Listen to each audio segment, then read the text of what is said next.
If you're interested in exploring these topics further, learning and connecting with like-minded individuals, check out the 3 Patreon discussion groups available. Just visit theinfinitesparkofbeing.com and click the participate button.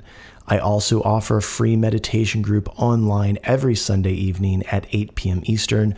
Just go to any of my social media profiles for the link found in my link tree. There's no pressure to be on camera or to actively participate in any of these groups. Just come and listen and enjoy. Join an online spiritual community of everyday people committed to understanding the human experience more deeply through spiritual practices that we can apply to our everyday lives. Join us.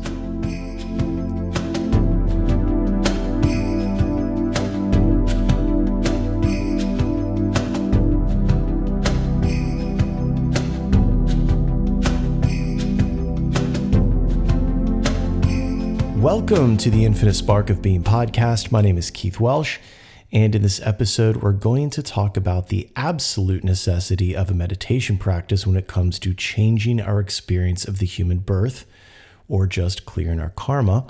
What must be understood here is that once we learn to observe the mind, we can then work on shaping the way the mind thinks, the way the mind produces thoughts. And once we've begun the process of training the mind to produce those new and more positive perspectives, our life is transformed. Now, something that we must first understand is that we are not the thinker of thoughts, nor are we the producer of thought. The mind is, and we are not the mind, just like we're not the body. Instead, we are the awareness, the soul that sits behind all of this phenomena and witnesses. And how do we know this? Well, it's painfully simple, and it is understood through the process of self-inquiry. And it goes like this. You could start with saying, you have 2 hands. They are your hands. They belong to you. However, if we remove one hand, are you any less you? If we take one hand and send it to the other coast, would you then say that you are bi-coastal? Probably not. Would you regard yourself as living on both coasts? If something were to happen to the other hand on the other coast, would you know? They are your hands, they belong to you, but they are not who you are. Now, we can move through the entire body while engaging in this little thought experiment and find that this goes for most organs. The one place we might find a snag would be the brain. However, we as human beings are finding that the brain and the mind, our consciousness, are separate things. And though the statement is odd to hear, our consciousness, the mind, is non-local, meaning that it is not attached physically, per se, to the body. The attachment could lie elsewhere. It could lie in the mind. You know, if someone's mind is so in the world that they believe that they are the body, they believe that they are all of this stuff, then yeah, the consciousness could get stuck, right? So let's continue our self-inquiry. When your mind races, who is aware that your mind is racing? You are, no one else. Now, is the piece of you, the aspect of yourself that is noticing the racing mind, is that thing that is noticing, is it racing as well? Or is it simply aware of the mind's racing thoughts? You see? Now, in fact, when you attempt to express this, right, you go to tell somebody, you don't say, I'm racing. No, you say, my mind is racing. And even though you express it that way, though you address the phenomena of the racing mind that way, you will still say, I keep thinking about blank, whatever the thing is. You see, you're still perceiving yourself as the one that decided to think of the thought, right? So that's very interesting. On one hand, we might say, oh, my mind is racing, indicating that I am not the mind, that it is something that belongs to me. But then at the same time, we will say, oh, I just thought of blank. You see, so it's very strange that we do it that way. Now, what is a thought? Okay, a thought is the result of a neural process, meaning that neurons are firing. Can you pick and choose which neurons fire? Of course not. So the statement, I just thought of blank, Is it accurate? No, it's not accurate. This is what I need you guys to think about. This is, again, the process of self-inquiry. This is true spiritual practice, this constantly questioning, inquiring, maybe not questioning, but an inquiry. You're looking into it. Now, we've all remembered things that we didn't want to remember, and often at times thought in ways that we'd rather not, right? Like, I wish I thought about it this way instead of this way. Well, since you have all this free will, right? This is what they tell you. You have free will. And since you're the one deciding, right? You decided to think these thoughts, as they told you. Why not just stop thinking the troubling thought? Why not just stop thinking in that confusing, unskillful way, right? These are the questions we ask. This is the inquiry. And when you do that, you start to see the problem here, right? Now, using something fairly common, let's look at why our mind continually produces the troubling thought. So, if I become anxious due to some stimuli that has occurred and triggered a perception in my subconscious that now has my conscious mind elaborating on it and telling my mind stories about it, well, chances are it's not the first time I've experienced this. And every time I do, I commit the same behavior every time. Let's say I lash out, I drink, I get high, I engage in retail therapy or some other unskillful behavior. Well, when I do that over and over, I create a pattern where that attempt to seek comfort tells my mind and the nervous system that this concern that is at the center of my anxiety is absolutely real, still happening, or can happen. Now, I'll give you nervous folks out there the benefit of the doubt and say, sure, your biggest fear can happen. Maybe it has happened in the past. I don't know. Well, how is this repeated behavior working for you? Are you still anxious? Do you feel enriched afterwards? Or are you simply keeping yourself in an anxious, unenriched state due to the fact that you keep reinforcing the fearful negative thought with the same repeated action? And I hate to say it, but that reoccurring anxiety, the anxiety itself, that is your karma. Not the stimuli that's occurring that's creating the anxiety, but the anxiety is your karma. And again, karma is not what is happening, but how your mind relates to what is happening. The anxiety is the result of how your mind relates to it. You see that? It's what you're experiencing due to what is happening. So you're experiencing anxiety because of the way your mind relates to something that's occurring. That's your karma. That's it. That's all. So back to the process of self-inquiry. Are you sitting around bored so you decide to ruminate and become anxious? You've got nothing going on a Saturday, so you tell yourself, fuck it, my calendar's clear, let's get anxious. Or better, you've got so much going on, your head is full, your day is packed, and you say, fuck it, let's get anxious. I want to completely take up all of my bandwidth so that I can start being shitty to the people I love the most. Of course not. It just happens, meaning that you don't do it. It's not an action you take. It's something that happens. Breathing happens, right? Feelings happen. Digestion happens. Blood circulating happens. And thoughts happen. Neurons fire on their own. They are habituated. And we break this habituation through meditation. We practice noticing the activity of the mind and then redirecting our attention from the thoughts to the sensation of breath going in and out of the nose. We do that over and over again and again. This is how we change or clear our karma. Not through singing bowls and sweat lodges, but through a dedicated practice of meditation. You know, there's a great story about an old Kagyu lineage holder named Milarepa. And like most in that beloved lineage, he was a rascal. Well, one day, a group of students asked him for spiritual guidance, and instead of offering a traditional Dharma teaching, he lifted up his robe and mooned them, meaning he showed them his ass. Why? Because his butt was calloused. And the lesson is that there's no easy way up the mountain. You're going to have to cultivate stillness, mindfulness, and presence. And that is only done through this sitting practice. I've made this joke a lot over the years, but it's true. Shamatha became mindfulness meditation, pranayama became cardiac coherent breath work, and karma became cognitive behavioral therapy. And this was all done so that insurance companies would sign off on it.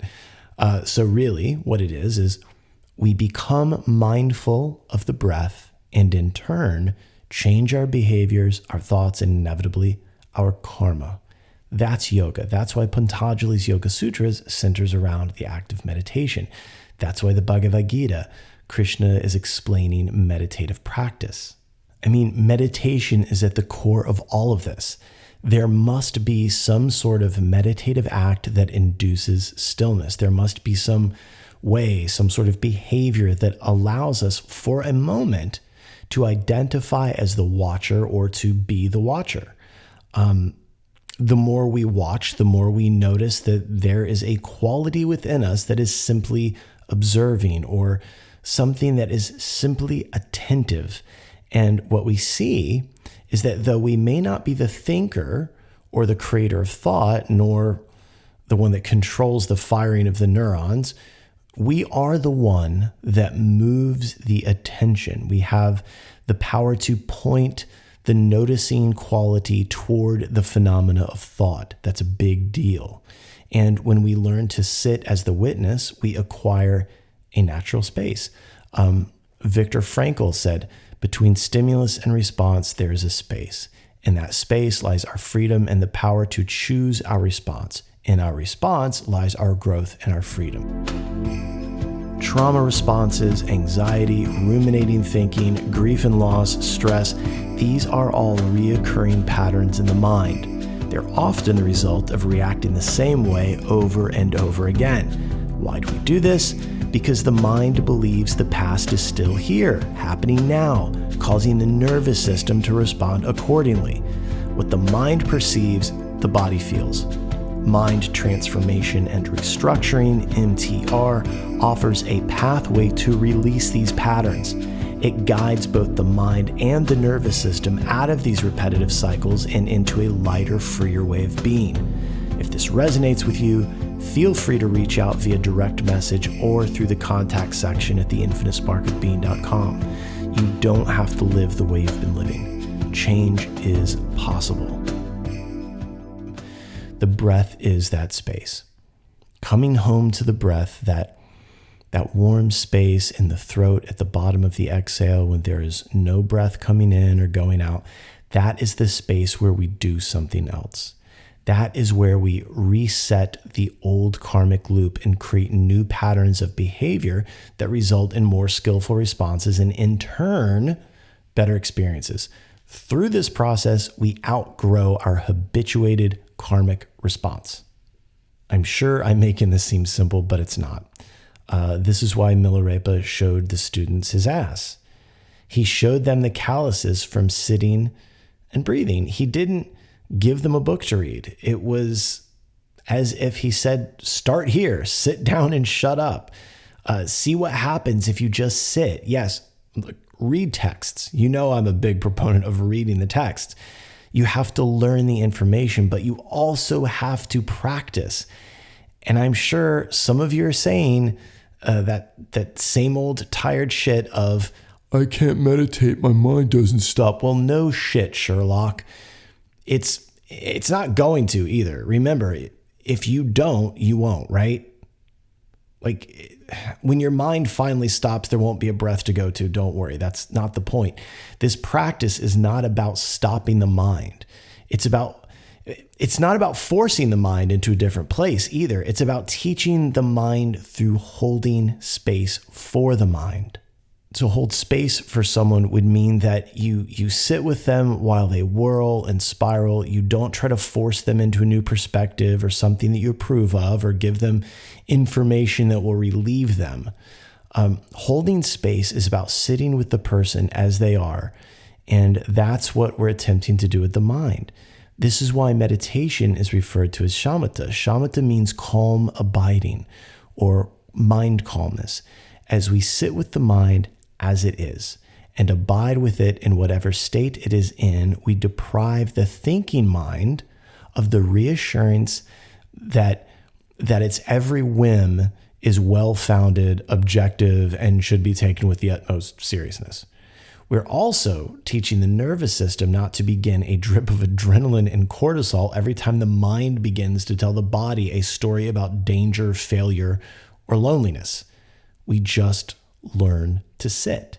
An analogy that I like to use is that of a lake that is perfectly calm. Imagine you are standing in the water of this lake up to your waist, but then someone comes along and throws a big rock into this placid, beautiful, peaceful lake. Well, ripples begin to shatter and they distort the beautiful, reflective surface of the water. So you begin to attempt to smooth the water out by patting it down with the palms of your hands. But all this does is create more ripples. Well, that's life without stillness. That's a life without meditative practice. That's a life without the witness. Now, when you hear that analogy of the ripples, how many of you got it, right? Like how many of you said, oh my God, that's it. That's what I do. Well, that's because that's what all of us do. And when we do, we're attempting to satisfy the nervous system. We're looking for relief. Look, even those of us like myself that levitate out of bed in the morning on a cloud of golden light as we're escorted to the bathroom by ancient deities, we have been, me myself, have been known from time to time to attempt to pat the ripples down with our hands. So no one is above this life, above samsara, the suffering of the human birth.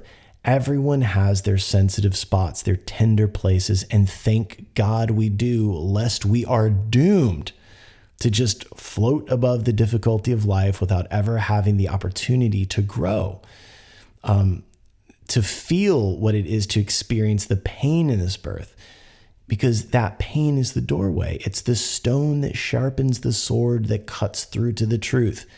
These little sufferings give us the opportunity to practice for the larger, more intense things that come with the human body: old age, sickness, and death. The death of yourself and the death of everyone you love. So you see that space between breaths, that space that we experience and investigate during our meditation practice is vital. The stillness cultivated during practice is the cornerstone of all spiritual paths, regardless of the route you're taking. Sure, you can pray, chant, read texts, stand in a large Tibetan singing bowl with another one on your head, do all of the stretchy, bendy things you can. But if the mind is not acquainted with the stillness found in meditation, how will you ever hear the divine mind? How will you ever, hear your spirit guides, your angels, Mother Mary, God itself, right? How will you hear that? So many times people seek out answers through all manner of metaphysical means. And granted, most people don't fully engage and are more like weekend warriors when it comes to spiritual practice.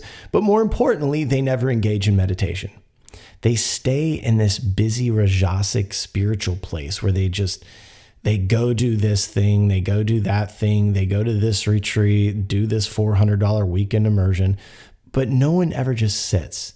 They do all the rituals they can find on TikTok without the truth of silence.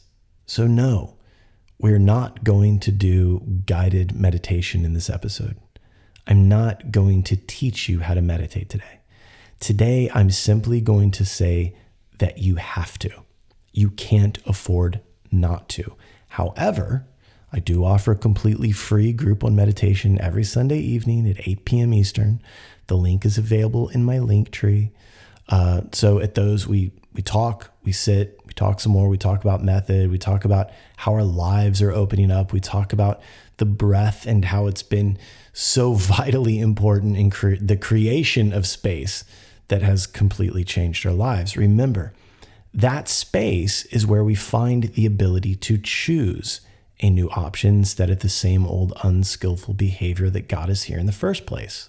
Look, a lot of people pray. A lot of people ask for guidance, But the problem is they don't fucking listen. In fact, I'm not sure what they're expecting if they're just going to stay busy, stay rajasic, stay distracted. I don't understand it. Again, if we show up for the practice will show up for us. The operative word practice, meaning that you do it regularly. However, if we treat it like some kind of quick fix and only pay attention to it when we're suffering, then we're not going to reap any of the benefits. I keep saying this, it's like a mirror. If you make ugly faces, you're going to see ugly faces. If you pay no attention, you're going to get no attention. If you stay noisy, you're going to hear more noise. Now, I don't mean to imply that God is quiet, because he's not. In fact, in my own life, his messages have been very loud. However, there have been times that while his guidance has been loud, my attention was directed toward fear, and that fear that often guides the nervous system is very difficult for the organism to resist. And that's why living solely in the body as the body and not the soul, and forgetting our identity as soul and forgetting that we are part and parcel of God, can be filled with so much suffering. But like I was saying before, if we all have these very tender spots, these very tender places, and within those tender places, it can be very difficult to hear truth, capital T. That truth is the divine mind. And it's the still small voice within that gets discussed in 1 Kings in the Bible. A lot of religions and practices talk about what can be heard within the deep silence. And for those of you that engage in hatha, raja, or some other physical component path of yoga, that's why savasana is so important. That's why when the physical body, it allows you to integrate what it's been doing, right? And that's when the mind can hear the divine, that the silence after activity is important. For instance, sitting in meditation after completing rounds of japa is a very deep stillness. Even in the Chinreze practice in Tibetan Buddhism, there's a line that says, now let the mind rest in its natural state. Its natural state is silence. The mind's natural state is that deep connection with truth, with the divine mind. I'll tell you a story I've told before, just for those of you that maybe haven't heard it. So I had a young woman as a client who had been on and off crack for a while. And this was her third time attempting to sober up. Well, I asked, hey, what are you doing in order to cultivate a closer relationship to a higher power? And she said, I'm going to church more. And I asked, okay, other than putting your body in a different room or a different building once a week, what are you doing in church? And she said, I'm praying. And I said, what are you praying for? And she said, guidance. So I asked, when you went to visit your ex-boyfriend that was so terrible to you in the hospital after his motorcycle wreck, was there a piece of you that said, don't go? She said, yeah. Okay. Now, when he asked you to go buy him some crack and bring it back to him in the hospital, was there a piece of you that said, don't do that? She said, yeah. All right. Now, when your ex asked you to smoke the crack with him in the hospital bed, was there a piece of you that said, don't do that? Yeah, there was. So, okay. So how loud does the voice need to be? Because that's guidance. You're getting guided. We're getting guided all the time. The problem is we don't listen to it. Maybe it's not loud enough. I don't know what the deal is. I mean, we're all guilty of it, right? We all do this thing. I always, when I think of that story, I always think of those old Terry Gilliam, I think it's his name, the guy from Monty Python, when they would do the giant foot or the hand. Like, were you expecting one of those hands to come down and like slap you back into place? But it's confusing, because I think maybe we expect God to be louder. We expect this thunderbolt to hit us in the head. I don't know. I realize that throughout the history of the Abrahamic traditions that many of us were raised with, God has sounded more like an angry father than the benevolent cause of all causes. But the truth is that God can seem like a whisper in comparison to the scared small self. the egoic mind. Fear is loud. Fearful people are loud. The body's desires are loud. This is why being in the body but not of the body is so important. And that is the whole of spiritual work. It is learning to hear the soul, to hear God, and to hear truth through the incessant hum of earthly noise. Meditation gives us that space. It gives us the space to hear the soul, to hear God, and to hear the truth. And we hear it in the silence that is cultivated through a dedication to spiritual practice. I love you. I love you. I love you. Let's always remind each other. Thank you, thank you, thank you. If you enjoyed this content and would like to support its creation, visit theinfinitesparkofbeing.com. There you can explore the various ways to get involved and support this work. Click the About button, read a little bit about me, and see what I have to offer you through the one-on-one sessions. Don't forget to check out the Patreon tiers, where we're building a community of everyday people with not-so-everyday interests. You'll also find the online apparel store. And as always, head over to the Participate button and join us. Together, we're growing a community of spiritual seekers just like you.